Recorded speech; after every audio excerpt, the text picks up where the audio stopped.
Este miércoles la CEPAL presentó su informe anual balance preliminar de las economías de América Latina y el Caribe de este año 2016. Esto reveló que la economía del continente cayó en un 1,1% durante el año. Sin embargo, para el próximo se espera una modesta recuperación. Queremos conocer cuáles fueron las razones para esta contracción. Vamos a conversar con la secretaria ejecutiva de la CEPAL, Alicia Bárcenas. Señora Bárcenas, muchísimas gracias por este contacto con nosotros. ¿Cómo está? Muy buenas tardes.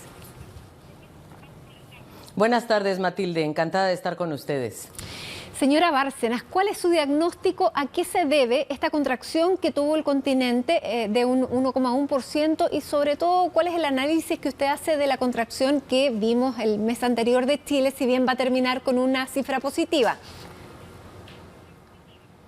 Claro que sí. En primer lugar, quiero decir que hay economías de la región que tienen contracciones muy importantes, economías grandes que pesan mucho en el promedio. Nosotros llegamos a menos 1,1% en base a analizar lo que está pasando en Brasil, que es una economía que se contrae menos 3,6%, Argentina, que también tiene una contracción de menos 2%, y desde luego la República Bolivariana de Venezuela, que tiene una contracción de menos 9,7%. Además de otras economías, como el caso de Ecuador, que también se contrae en un 2%. Entonces, y economías caribeñas muy importantes, Surinam, Trinidad y Tobago y Belice, que también sufren contracción.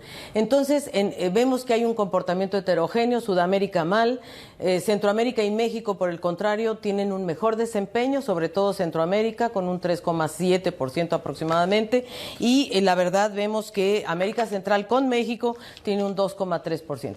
¿A qué se debe todo esto? Bueno, tenemos un contexto externo bastante incierto, con grandes incertidumbres. Vemos que además los precios de las materias primas tocaron fondo en enero del 2016, o sea, hay seguimos a la baja en materia de precios de materias primas, y nosotros estimamos que en el 2017 va a haber un mejor desempeño en función de mejores precios de las materias primas.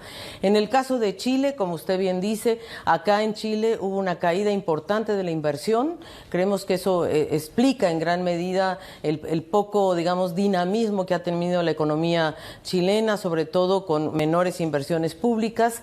También, hemos observado en la región en su conjunto un aumento del desempleo, porque se combina, por un lado, una menor tasa de ocupación, una mayor tasa de participación. El desempleo en la región va a llegar en torno al 8,9% en su conjunto.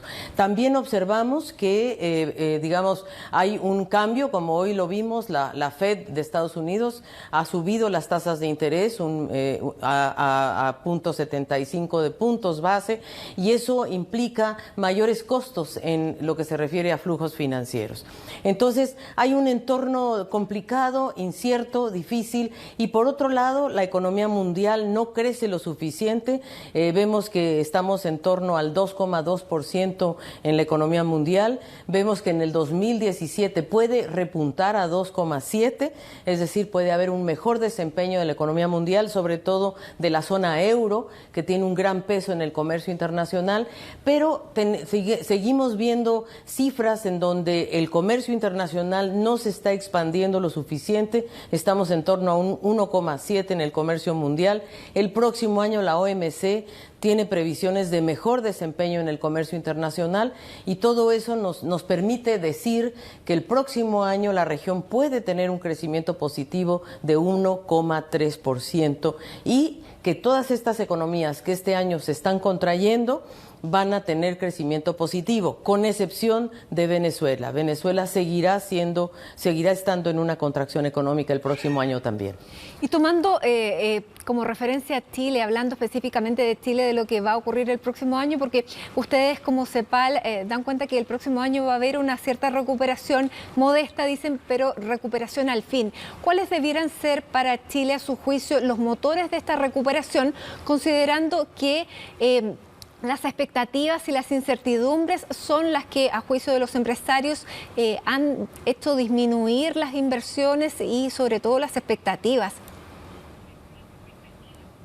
Bueno, en primer lugar hay que entender que Chile viene presentando un crecimiento relativamente modesto desde 2002, o sea, no es novedad. El crecimiento magro de Chile viene desde hace ya varios años. Creo que lo que puede influir en un leve repunte el próximo año a 2% de crecimiento es precisamente los mejores precios del cobre. El cobre va a tener un precio mucho más atractivo de 2,4 dólares la libra, ahora está en 2,19, entonces eso es una perspectiva muy positiva. Se ve que en general los precios de las materias primas van a tener un repunte y entre ellos los minerales. Por otro lado, Chile se ha posicionado muy bien en el mercado asiático, sobre todo en China, con otros productos además del cobre.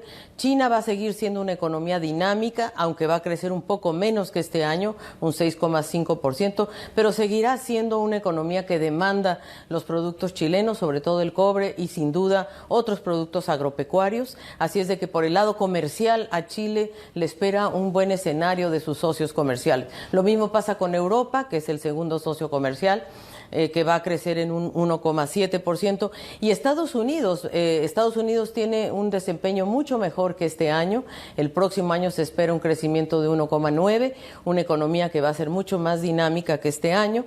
Lo que no sabemos es qué va a pasar, por ejemplo, con el TPP, los acuerdos de libre comercio, que como bien ha anunciado Trump, eso está por ahora en el congelador. Así es que eso puede tener un cierto impacto, pero de alguna manera para Chile ya tiene acuerdos de libre comercio con la mayoría de los países socios del TPP, y yo creo que más bien para Chile y para la región y para los 4 países de la Alianza del Pacífico se abren oportunidades muy importantes para una mayor integración regional. Alicia, ¿qué significa a su juicio que la clasificadora de riesgo Fitch haya bajado la perspectiva crediticia de Chile a negativa por el aumento de la deuda de Chile? ¿Eso tiene una repercusión para nuestro país? No la ha bajado todavía, ha mandado una señal de cautela.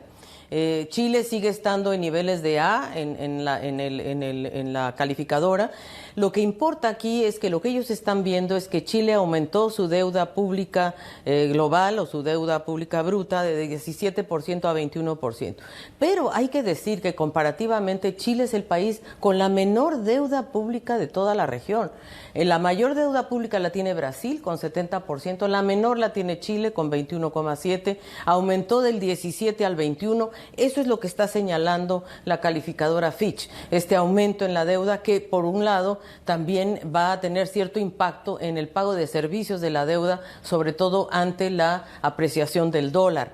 Eso es lo que está señalando, es una señal de cautela, mas no han bajado la calificación todavía.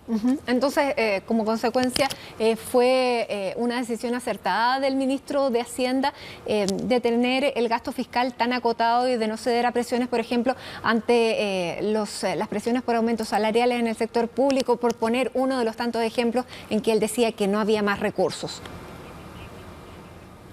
Bueno, la verdad es que es muy delicado, hay que mantener mucha prudencia macroeconómica, eso es lo que creo que está abordando el ministro Valdés y muchos ministros de la región. Lógicamente lo que hay que sopesar es que la consolidación fiscal o el ajuste fiscal también puede ahondar el tema de menor crecimiento, siempre y cuando esto se haga a la par o a la luz de mayor inversión privada, no tendría tantos efectos, pero cuando se ajusta el gasto público, se ajusta la inversión pública y no se logra repuntar en la inversión privada, pues lógicamente va a haber un efecto que no va a ser positivo. Creo yo que en el caso de Chile, el tener las tasas de interés a nivel casi cero también es una señal potente, y yo espero que el sector privado tome la ocasión en un país que tiene gran estabilidad, que tiene gran confianza, por cierto, de los inversionistas extranjeros. Muy bien, Alicia Bárcena, secretaria ejecutiva de CEPAL, muchísimas gracias por recibir a CNN Chile a esta hora de la tarde y, claro, por conocer un poco más sobre lo que llevó a las conclusiones de este informe. Muchas gracias. Muchas gracias a usted, Matilde, mucho gusto.